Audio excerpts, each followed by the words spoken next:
Welcome to Naked Reflections, brought to you from the Wolf Institute. I'm Ed Kessler, and each week I'll be taking an in-depth look at the stories reported by our friends over at the Naked Scientists. What does the latest scientific stuff mean for the rest of us? Stay with us and find out.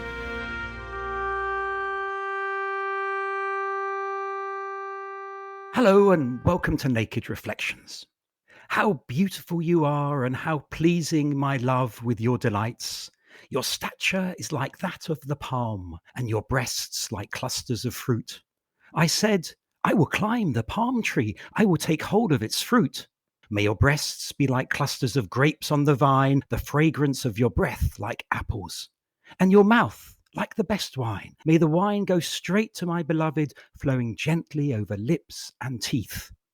I belong to my beloved, and his desire is for me. If you've read the Song of Songs in the Bible, where that passage came from, or the Kama Sutra, you won't be wholly surprised that religion has been accused of being obsessed with sex. In a previous edition of Naked Reflections, we dealt with the subject of gender and the strong tendency of the Abrahamic religions towards patriarchy. Modern insights into gender fluidity and sexual orientation have certainly muddied the waters for many, not least religious traditionalists. These days, you'll find the rather inelegant acronym LGBTQ+, sprinkled liberally across news items and magazine articles. What about a scientific perspective? Here's an extract from an article by Chris Smith on the Naked Scientist website.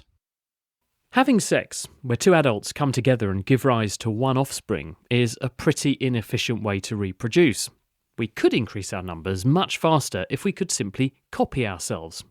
Having sex is also downright dangerous for some animals. Just ask a male spider or a praying mantis. The female kills them after sex. But sex is so widespread among both plants and animals that there must be an important evolutionary payoff. So what is sex? Put bluntly, it enables us to mix our genes with those of our partners so that our offspring have half our genes and half our partners, meaning that an infinite range of new genetic variations is possible, possibly enabling us to adapt to our surroundings more effectively. Sex is our subject this week, and I'm happy to welcome back Dr. Shannon Shah of King's College London, the Malaysian songwriter and social activist who spoke to us recently about religiously inspired climate justice. But he's also a scholar of religion, gender, and sexuality. And with him is couples counsellor Sonia Leach, who worked for Relate, a counselling charity for over 16 years, which offers services for every type of relationship. Sonia is also a qualified sex therapist. So Sonia, should we necessarily have genes and reproduction on our minds when we have sex, as Chris Smith implies? Of course not. We should have pleasure and delight on our minds. Hasn't sexual pleasure been called one of God's great concessions? And anyway, plenty of sex has nothing at all to do with reproduction. Postmenopausal sex, same-sex sex, sex with yourself. You know, as Woody Allen said, it's sex with someone you love, don't knock it. We can't simply clone ourselves, as Chris Smith says, and I think the other is what we are searching for. Because, of course, evolution requires diversity. Opposites attract. Opposites attract. Shannon, would you consider the joy of sex then a spiritual matter as well as pleasure? I would definitely consider sexual pleasure a spiritual matter. And I'm not alone. There's a long and illustrious history in Muslim practice, Muslim religious interpretation of the sacred texts on how sexual pleasure is actually a matter of religious obligation. I remember quite early on, this is back in Malaysia in the early days of my activism with Sisters in Islam, the Islamic feminist group. And in their response to the more patriarchal and puritanical interpretations of Islam, were recovering traditions where they said, actually, Islam is a very sex-positive religion. You know, sex is not just for procreation, it is for pleasure. And you can locate this within verses in the Quran. For example, I think there's one that's actually quite poetic. It's not quite Song of Songs, but it says, if you are spouses, you are garments to each other. And this has so many different meanings. You know, it means that you take care of each other, you clothe each other. but it's also so intimate because what do you do with a garment? You put it on your body. It's sensual. So there is this idea of reciprocal sexual pleasure within Islam. And we see this in the proliferation of lots of different medieval sex manuals in Islam. I think, Ed, you mentioned the Kama Sutra. So think of these as Muslim equivalents of the Kama Sutra, except they weren't exactly just about sex. There were commentaries about relationships and so on. They were amoral, they were funny, they were humorous. Sure, they were patriarchal and they were very heteronormative, but they also had this freedom in thinking about sexual pleasure for Muslims as a spiritual pursuit. That's beautiful. I think probably Christianity has lost some of that. The Joy of Sex was a huge hit when it came out in the 1960s. And it was quite an unusual idea at the time. Well, I have with me now, in front of me, my own manuscript called The Perfumed Garden of Sensual Delight. That was written by a North African scholar. We don't know if this is his real name. We don't know if he actually existed, but it's Muhammad ibn Muhammad al-Nafzawi, right? So he writes his manual apparently for some vizier or caliph in North Africa, because people want to know, how do we delight each other sensually? I'll just read out the titles of some of the chapters. There are 21 chapters in this very slim manual. It starts with the man of quality, the woman of quality. It goes into the repulsive man and then the repulsive woman. I know, just bear in mind, this is a medieval text. But then it goes into sexual intercourse, sexual technique, names for the penis, names for the vulva. These are actual chapter titles of an Islamic text. I say it's Islamic because there are all these passages of the kinds of herbs people need to imbibe, the kind of practices that they need to make to engage in to increase their sexual pleasure and their virility. But it's peppered with verses from the Quran and religious invocations. And when this text was discovered by French Orientalist, colonialist rulers in North Africa, they thought that it was so scandalous. It was proof that these Muslims were debauched and only had sex on their minds. For them, it was akin to pornography. But having read it myself, I don't think it's actual pornography. It's sex talk. It's talking about sex as just a part of life and a part of your spiritual existence as well. It's interesting because when we think about religion, we tend to think about the sort of Victorian Puritan, don't we? Now, that's not just a Christian term. There are puritanical elements to Islam, to Judaism, obviously to Christianity, and frankly, other faith traditions as well. So how did we, with all this sex in our literature, how did we lose it? And what helped us rediscover it? I mean, you talk about the joy of sex, Sonia. I mean, in your work in sex therapy, is there a sense there's a sort of repressed element of sex in people's lives? What was it that pushed sex down and made it so problematic? A lot of people come for sex therapy because they have a fear of sex and it induces a huge amount of anxiety in them. And this is obviously spoiling their life hugely. And I think it's terribly sad that we've sort of forgotten that adult sex is simply a revisiting of the touch of babyhood. Where we regress during lovemaking into that wonderful loss of control when we're being caressed. And obviously, touch is, I think it's the earliest of our sensations, and added to smell, these things are evoked strongly during sex, and there's nothing wrong with it. Somehow this has been attached to shame, or if not shame, then sniggering or joking. So really, adult sex is simply a return to the cuddling and stroking of childhood, but with some added benefits. And it does involve complete vulnerability. And for many people, it's simply not tolerable. That level of intimacy is not tolerable because of conditioning or the way they've been brought up. Or, sadly, they perhaps didn't have very much cuddling in childhood themselves. It's remarkable, isn't it, Shannon, that the text that you've quoted, a wonderful title, The Perfumed Garden of Sensual Delight, is such a strongly Muslim text based on Muslim scriptures and the Quran and doubtless Hadith and other passages. I know in the rabbinic literature, there are plenty of very explicit sexual passages, and also in Christian writings. I'm wondering whether exploring the difference between love and sex, so the Greek word eros, sensual love, agape, a sort of unconditional love, if you like, is this helpful to sort of unpack how it plays out? I think yes and no. On the yes side, I think Muslims, when they appeared on the scene and when a Muslim territories expanded, they of course encountered, absorbed, and adapted different cultures and different philosophical and religious systems. So, there's a strong Hellenistic Platonist strand in Islamic thinking. So, of course, some of this makes its way into Islamic philosophy, for example, on existence, on our relationship with each other and the divine, and so on. But there are other ways of thinking about love and sex and sensuality within the Muslim tradition. I'm sort of grasping at the edges of my knowledge of this field, but there was a sense of love as an earthly phenomenon and love as a heavenly phenomenon. So there's the heavenly love of the divine, and there's the earthly love that's expressed by mortals. And in that sense, you can sort of see maybe that it maps onto this kind of Greek typology of love, where the earthly love is the one that's, marked by, sexual relations and physical preoccupations and so on. But there were mystics and even jurists, classical jurists in Islam who said, but there's a connection between the two. So even with earthly love, even with these erotic and sexual desires that we have, this can actually mirror the love of the divine for us and our love for the divine. So lots of Sufi poetry is about this kind of, intense longing, very erotic, very sexual longing for the divine and vice versa.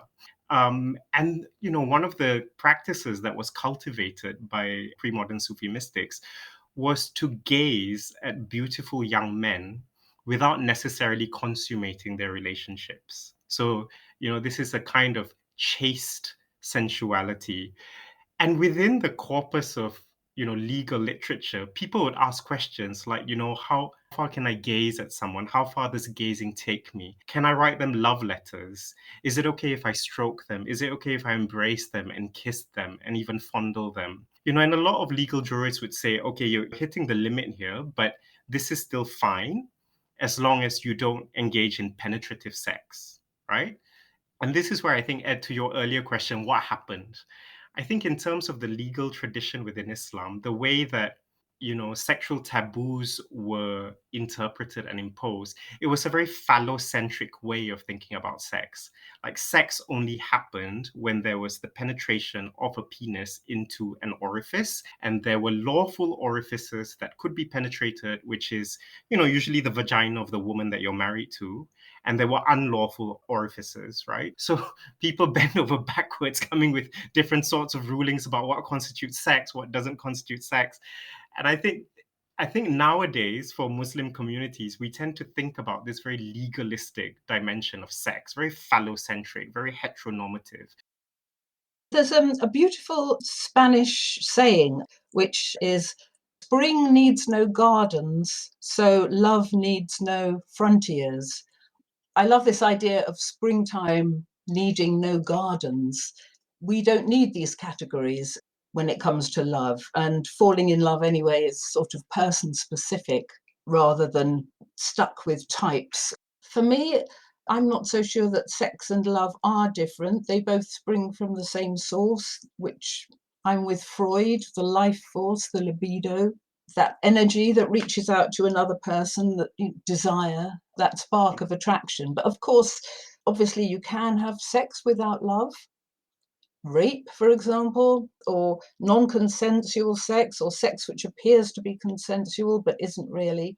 And I hate to bring the conversation down to Disney, but the story of Beauty and the Beast can be understood as a fairy tale of love and sex, where love and sex are personified in the tale as these characters.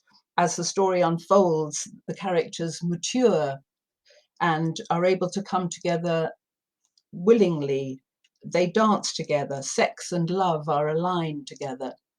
As the beast, sex is transformed into a compassionate human being. capable of a real emotional connection. There is an element in what you're saying about Beauty and the Beast, Sonia, where it's as much about the relationship, isn't it? I suppose what I'm trying to get at is the difference in your work between, if you like, relationship counseling and sex counseling, because there's a fundamental difference, isn't there? There's a big difference. Relationship counselling is a talking cure, and as such requires quite a high level of articulacy, being able to verbalize your feelings, which is not easy for everybody. Whereas sex therapy is behavioral and requires exercises to be done outside the sessions. And these exercises or tasks which you have to do are another way of reaching closeness, bypassing, the arguments that couples have been having. Until I actually trained in sex therapy, we would spend weeks and weeks going round and round and rehearsing old arguments that couples had. And then sex therapy would miraculously solve the problem very quickly. And in my view, I think all couple counsellors should also be sex therapists, or should certainly train in sex therapy. What about judgment, Sonia? Are there points when you can no longer be non-judgmental? There's a sex therapist called Suzanne Lasenza, a US sex therapist. She speaks of queasy moments in sex therapy, which I think is quite a nice expression. And, we will have our queasy moments. And certainly all sex therapists have heard a lot of distressing stories about sexual abuse and nasty coercion and that kind of thing. There's a lot of horrible stuff out there. I think it's so fascinating what you've just said, Sonia, about the connection between sex counseling and, relationship counseling, because, this manuscript that I've quoted, one of its theories is that good sex is so important because good sex is what keeps love alive in relationships. So, we tend to think nowadays that, true love is what will make you enjoy a good sexual relationship. Whereas in this manual, it's the other way around. It's you need to cultivate good sex to keep the flame of love burning in your relationship. And that's why sex is so important.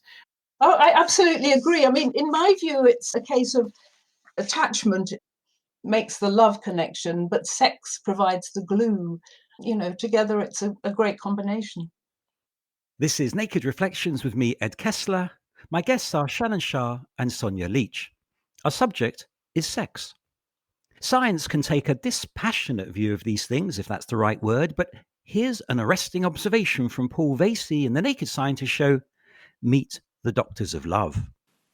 Despite the fact that such data can be difficult to collect, preferences for sexual partners of the same sex have been documented in a number of animal species, most notably Japanese monkeys. In that particular primate species, females, in certain populations, routinely choose female sexual partners, despite the fact that motivated male mates are available. Shannon, does that bit of biological science surprise you? No, the short answer is it doesn't surprise me. In fact, it made me think of someone called George Murray Levick. I don't know if any of you have heard of him. Never heard of him. So George Murray Levick was a British explorer. He did field work in Antarctica, sort of the cusp of the Victorian to the Edwardian era. And, just some background context. So he was born in 1876. Now, in the British Empire at the time, there were sodomy laws. These were introduced in colonial India in 1861 through the Penal Code, and they outlawed carnal intercourse against the order of nature. So this was the Victorian understanding of, sodomy. So George Murray Levick, this British explorer, goes to Antarctica. What's the first thing he sees? He sees a male penguin trying to have sex with a dead female, right? And it completely shocks him. And it's all downhill from there. Because then what he sees among these penguins, the Adelie penguins, is he sees rape, he sees incest, he sees homosexuality. He's so traumatized that he only takes notes in classical Greek because he doesn't want anyone else to understand what he has seen. When he finally tells people about the sexual behavior of the penguins, this is behind closed doors. He doesn't want anyone else to know that he saw carnal intercourse against the order of nature in nature. It's only 50 years later that we've finally learned what he observed in Antarctica. What would you say, Sonia, to George Murray Levick if he came to you? I'd say don't panic. Evolution requires diversity. We move forward that way. And, well, the Christian church, one could say, has kind of corralled reproduction and taken ownership of it and placed rules around it, heteropatriarchy. But another way of looking at it also, I don't think this bit should be forgotten. Actually, pregnancy and birth are pretty dangerous things for a young woman to go through. I mean, it's only recently that it became as safe as it can be. But way back in history, in a way, the church is protecting young women by, outlawing fornication, sex outside marriage. Now this appears patriarchal in the extreme, but at the time it was protective. I just think these things have been forgotten. Women are very vulnerable in the sexual situation often. I hadn't thought about that before, actually. That's quite helpful because we're so used to particularly church doctrine being understood actually as damaging to women. If, for example, a baby's life and the mother's life is in danger, who do you prioritize? I mean, it's a cause of massive controversy, isn't it? I wonder if I could ask a sort of more contemporary question, which is the issue of transgender, which has shot to prominence recently, particularly in the UK. How might this help us understand better issues around sex and sexuality? Well, actually, gender dysphoria is very, very different from one's sexual orientation. The conviction that you've been born into the wrong body comes much earlier in life than interest in either sex. I think they're actually quite separate issues that get conflated. Not entirely separate, but the current furore over trans issues really puzzles me. For example, this idea that safe spaces for women are endangered if trans women, for example, are allowed into women-only spaces. I'm puzzled by this. What on earth are these women-only places? I don't know about these safe spaces unless they're talking about ladies' toilets or not a place you'd want to linger in anyway. And perhaps they're talking about women's prisons. Well, transgender women take daily hormones, estrogen, and their testosterone is reduced, estrogen is increased. I don't think they're a threat to other women. To me, it's a bit like saying that a woman who's adopted children is not a real mother and she's not allowed to attend a baby group with the other real mothers. To me, it just seems simply not very kind, not very nice. And also, transgender women are seen as a huge threat. I think that needs to be unpacked a bit more. I don't know where that comes from. Something to do with having earned your medal as a suffering woman. But being a woman is a very nice thing. And I think I don't subscribe to this having to have suffered to have earned the name of woman. There has never been a society in the history of the world where women have been even approximately equal to men, but I think we're reaching that state now. It's an entirely new thing as far as I know, and contraception's played a huge role here. It's massive. But funnily enough, prior to the pill, sexual practices among young people in the 1950s and 60s necessarily involved a lot of petting and foreplay for fear of pregnancy. And ironically, that might have been a better time sexually for women in some ways. I think throughout history, there have always been categories of gender variance and gender diversity that have either been accepted to some degree, more or less, or not accepted. I think in the West now, this might be a problem, but I'm going to use this term anyway. There were eunuchs. There were third gender cultures in what is now India, Pakistan, Bangladesh, in Iran, in Malaysia. And although there wasn't full equality, these relationships were accepted to a certain level. For a long time, even the Kaaba in Mecca, the holy shrine, the guardians were two eunuchs, two third gender individuals, one white, one black. They held the keys to the sacred shrine. So these people had a position in these societies. Now, things have happened with the rise of the nation state, religious fundamentalism, colonialism, and so on. So I'm not saying things are perfect in these countries. I think a term like transgender only makes sense to us if we understand in the history of Anglophone culture, coming out of this civilizational discourse in the West, how homosexuality became constructed as a term in the 19th century, and people didn't really understand what that meant. And then from there, they had to think, well, how do we categorize transgender? And I think all that is great and fine in this context. But if we want to take that and apply it wholesale to, say, a cultural environment like Malaysia or modern India, Pakistan, and so on, I think people have understood themselves differently there in the past. The category of trans might make sense, but there are other more indigenous categories that describe this gender fluidity. And I think that is what I hope we will get out of this discussion as well, that even when we talk about trans, there are varieties and different ways of being trans. Now we see categories like non-binary, gender fluid, gender queer. And I think all that is to be welcomed. And not all of them are new developments. Some of them have existed in other cultures throughout history, and we need to sort of recover that history. That's really useful to know, Shannon. The categories that we are stuck on are kind of preventing us from moving on or having a real understanding of the fluidity of gender presentations and gender identities. This third sex idea is very fascinating. I'm sure these things are a lot more common than we might want to think. Yeah, and it existed on many different levels. I think in the Mughal Empire, you had eunuchs who controlled political power and economic power within the royal court, right? So there was elite eunuchs, but there were also folk communities, third gender houses. And I'm talking about trans feminine experiences. I don't know enough about trans masculine experiences in those contexts. But there were these houses where these hijras or Khawaja Saras, as they're known in Pakistan now, will go out and dance and sing to bless the birth of a baby, to bless a new married couple, and this was kind of accepted. And they would go alongside the local imam from the mosque. So these are things that have existed in history in those cultures. Of course, some of this is under threat now. I'm not trying to see things through rose-tinted glasses. But again, that was a part of history, and it's still a part of history in many of these communities now.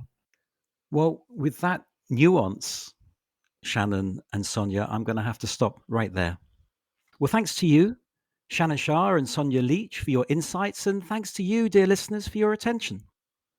If you enjoyed the show, you might also want to browse our archive of podcasts, which includes that dialogue about gender I mentioned at the top of the show. And feel free to check out other podcasts from the Woolf Institute or from our friends at the Naked Scientists. There are lots of goodies to be had.